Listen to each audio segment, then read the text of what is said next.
जगत में प्रत्येक व्यक्ति को किसी ना किसी प्रकार की निर्बलता अवश्य होती है। जैसे कोई बहुत तेजी से दौड़ नहीं पाता तो कोई अधिक भार नहीं उठा पाता, कोई असाध्य रोग से पीड़ित रहता है तो कोई पढ़े हुए पाठों को स्मरण में नहीं रख पाता। ऐसे अनेकों उदाहरण और भी हैं। क्या आप किसी ऐसे व्यक्ति को जानते हैं जिसे सब कुछ प्राप्त हो और हम जीवन की उस एक निर्बलता को जीवन का केंद्र मानकर जीते हैं? इस कारणवश हृदय में दुख और असंतोष रहता है सदा। निर्बलता मनुष्य को जन्म से अथवा संजोग से प्राप्त होती है, किंतु उस निर्बलता को मनुष्य का मन अपनी मर्यादा बना लेता है। किंतु कुछ व्यक्ति ऐसे भी होते हैं जो अपने पुरुषार्थ और श्रम से उस निर्बलता को पराजित कर देते हैं। क्या भेद है उनमें और अन्य लोगों में? क्या आपने कभी विचार किया है? सरल सा उत्तर है इसका। जो व्यक्ति निर्बलता से पराजित नहीं होता, जो पुरुषार्थ करने का साहस रखता है हृदय में, वो निर्बलता को पार कर जाता है। अर्थात निर्बलता अवश्य ईश्वर देता है, किंतु मर्यादा मनुष्य का मन ही निर्मित करता है। स्वयं विचार कीजिए।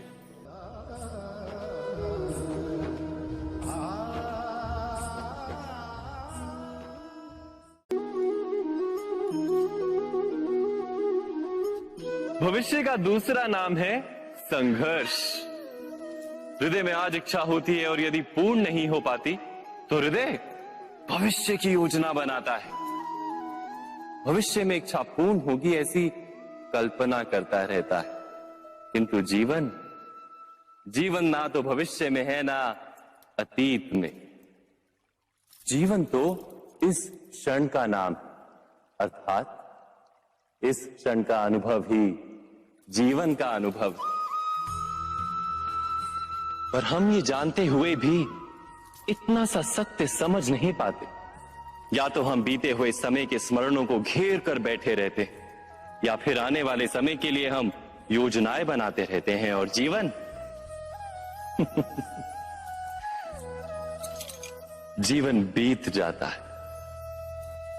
एक सत्य यदि हम हृदय में उतार लें कि ना हम भविष्य देख सकते हैं, ना ही भविष्य निर्मित कर सकते हैं, हम तो केवल धैर्य और साहस के साथ भविष्य को आलिंगन दे सकते हैं, स्वागत कर सकते हैं भविष्य का। तो क्या जीवन का हर पल जीवन से नहीं भर जाएगा? स्वयं विचार कीजिए।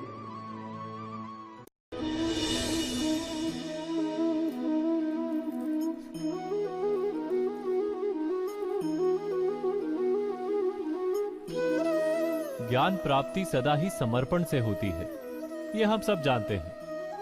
किंतु समर्पण का वास्तविक महत्व क्या है? क्या हमने कभी विचार किया? मनुष्य का मन सदा ही ज्ञान प्राप्ति में विभिन्न बाधाओं को उत्पन्न करता है। कभी किसी अन्य विद्यार्थी से ईर्ष्या हो जाती है, कभी पढ़ाए हुए पाठों पर संदेह जन्मता है और कभी गुरु द्वारा दिया गया दंड मन को अहंकार से भर देता है।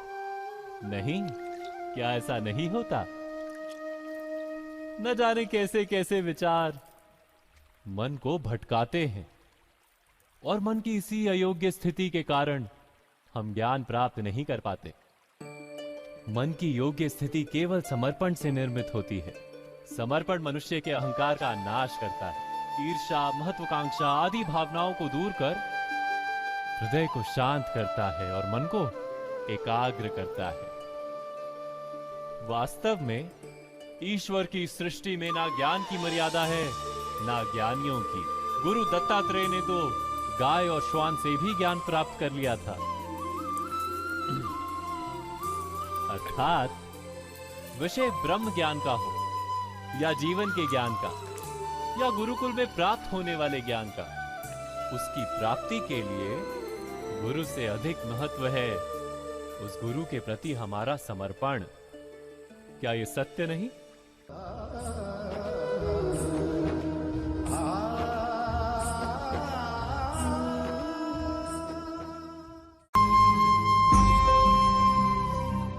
प्रत्येक मनुष्य के जीवन में ऐसा क्षण अवश्य आता है जब सारे स्वप्न, सारी आशाएं, सारे दृश्य ध्वस्त हो जाते हैं। जीवन के सारे आयोजन ही बिखर जाते हैं। एक और धर्म होता है और दूसरी ओर सुख। किसी को धर्म संकट कहते हैं। जब धर्म का वहन ही संकट हो और धर्म का त्याग ही सुख हो। विचार कीजिए, कभी किसी स्वजन के विरुद्ध सत्य बोलने का अवसर प्राप्त हो जाता है, कभी ठीक दरिद्रता के समय सरलता से चोरी करने का मार्ग प्राप्त हो जाता है, कभी किसी शक्तिशाली राजनेता या राजा के कर्मचारी का अधर्म प्रकट हो जाता है। सबके जीवन में ऐसी घटना बनती ही रहती है। अधिकतर लोग ऐसे किसी क्षण को धर्म संकट के रूप में जान ही नहीं पाते। हमें किसी प्रकार के संघर्ष का अनुभव ही नहीं होता। सहजता से सुख की ओर खींचे चले जाते हैं, जैसे मक्खी गुड़ की ओर खींची चली जाती। वास्तव में धर्म संकट का क्षण ईश्वर के निकट जाने का क्षण होता है। यदि हम संघर्षों से भयभीत ना हो, सुख की ओर आकर्षित ना हो, अपने धर्म पर दृढ़ रहे, तो ईश्वर का साक्षात्कार दूर नहीं।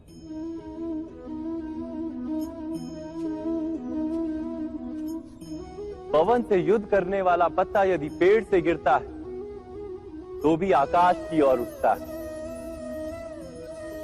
पवन से झुकने वाली घास वहीं भूमि पर रह जाती। अर्थात धर्म संकट से यदि हम संकट को ही टाल दें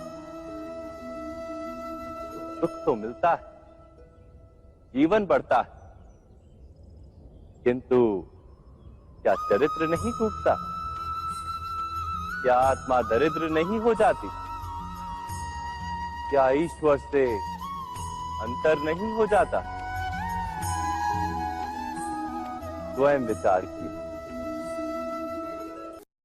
दो व्यक्ति जब निकट आते हैं तो एक दूसरे के लिए सीमाएं और मर्यादाएं निर्मित करने का प्रयत्न अवश्य करते हैं। हम यदि सारे संबंधों पर विचार करें तो देखेंगे कि इन सारे संबंधों का आधार यही सीमाएं हैं जो हम दूसरों के लिए निर्मित करते हैं। और यदि अनजाने में भी कोई अन्य व्यक्ति इन सीमाओं को तोड़ता है तो उसी क्षण हमारा हृदय क्रोध से भर जाता है। इन सीमाओं का वास्तविक रूप क्या है? क्या हमने कभी विचार किया? सीमाओं के द्वारा हम दूसरे व्यक्ति को निर्णय करने की अनुमति नहीं देते। अपना निर्णय उस व्यक्ति पर थोपते, अर्थात किसी की स्वतंत्रता का अस्वीकार करते हैं।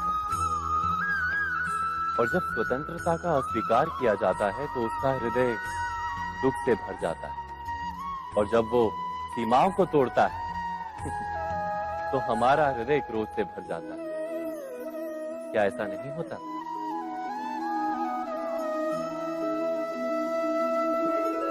पर यदि एक दूसरे की स्वतंत्रता का सम्मान किया जाए तो किसी मर्यादाओं या सीमाओं की आवश्यकता ही नहीं होती। अर्थात जिस प्रकार स्वीकार किसी संबंध का देह है, क्या वैसे ही स्वतंत्रता किसी संबंध की आत्मा नहीं? स्वयं विचार कीजिए।